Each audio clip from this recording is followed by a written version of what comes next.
Përshëndetje nga Valbona, sot data 12 qershor, ditë e ete, rruga nga Valbona për të dalë në qafë Valbonës dhe përreth ka një përkesim shtegu malor dhe kërkohet ndërhyrja e shtetit, por shteti dhe Ministria e Punëve të Kota si duket nuk është askund. Zonat e mbrojtura nuk janë askund. Shumë thast kuajve shpesh herë ose çantat e vizitorëve nga e gjithë bota po grihen dhe nuk ka një kontribut nga ministria e cila duhet ishte marrë që në fillim të pranverës me shkrirjen e borës me këtë shteg i cili na sjell vizitorë nga e gjithë bota. Një thirrje kam edhe për agjensitë të cilat sjellin shumë grupe që mund të kontribojnë përmes dy bareve ose banorëve të zonës që jetojnë përgjatë shtegut, duke ju mundësuar aty në me punu të paktën një 20 ditësh pune për ta përmirësuar këtë shteg, në mënyrë që ta bëjmë më të sigurt për gjithë vizitorët nga gjithë bota. Përderisa ministria ka vdekur, atëherë ne duhet i dalim zot vetes edhe turizmit, nuk duhet ta lëmë fatin e vizitorëve dhe fatin e Shqipërisë edhe turizmit malor në dorën e shtetit. Si që kam thënë edhe më parë, turizmi në Shqipëri është turizëm aksidental, sepse është zhvillu falë kontributit të qindra mijëra njerëzve që sot rrinë në përstana apo në bare ose në përmale, të cilët shpesh herë ofrojnë një mbrojtje ose një orientim për vizitorit nga gjithë bota. Prandaj, ju bëj thirrje që të ndërhyjet sa më shpejt në këtë shteg, sepse çdo dimër shkatrohet, mbas çdo dimri ka nevojë për mirëmbajtje. Faleminderit. Duke qenë se dhe shtegu është mbi ngarku, këtu mund ta shihni shtegun, para një ore kur ishte edhe koha kur ndrohemi shumë nga grupet, kishte një mbi ngarkesë, prandaj kërkohet edhe ndërhyrja e shtetit në këtë rast,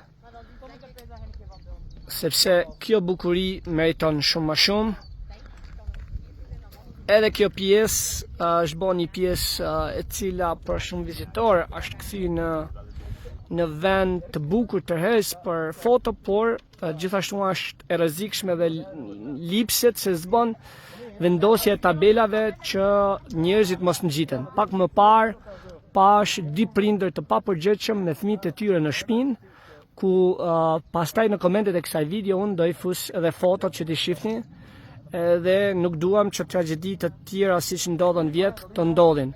Çdo ditë ka vizitorë të humbur dhe pastaj janë djemtë e zonave të trajnuar, por që nuk paguhen nga askush dhe nuk kanë mjetet e duhura, dhe i vetmi helikopteri i ushtrisë që ndërhin për të shpëtuar vizitorët nga gjithë bota. Prandaj duhet vëmendje se s'ban. Mirë, po kjo vëmendje, siç e keni pa, mbas mbarimit të zgjedhjeve është pothuajse zero. Në Valbonë vazhdojnë ujërat e zeza të helmojnë njerëzit nga gjithë bota dhe bujtinat poshtë fushës së Valbonës. Ujërat e zeza që i kam publikuar më parë dhe do i publikoj në vazhdim, vazhdojnë të derdhen. Duhet se s'bën në shteg të kemi ndërhyrje, sidomos pjesa që vjen për të qafa dhe pjesa që zbret për poshtë, që do e kapin në pak minuta tani.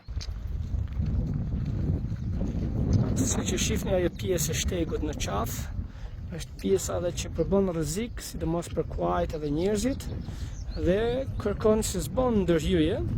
E kemi bërë para disa viteve, por ndërhyrja duhet mbas çdo fillim sezoni ose sapo mbaron dimri, kur shkrihet bora dhe duhet ndërhyrja, se s'bën të paktën te pjesa e gurit.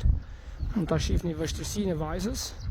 Imagjinojeni se çfarë bëhet me kuajt, ose shpesh herë kur njerëzit janë bashkë me kuajt e sen, janë duke u ndru. Kjo është edhe pjesa e shtegut që po sjell shumë rrezik, ju mund ta shihni me sy qartë. Imagjino për kuajt, aty ekziston një kabull, por nuk është e sigurt. Këta janë të ri, po imagjinoni me moshat e treta se çfarë ndodh. Ja pra pse duhet zgjerimi në gur, këtu kërkohet mjete dhe ndërhyrje. Ja se si është.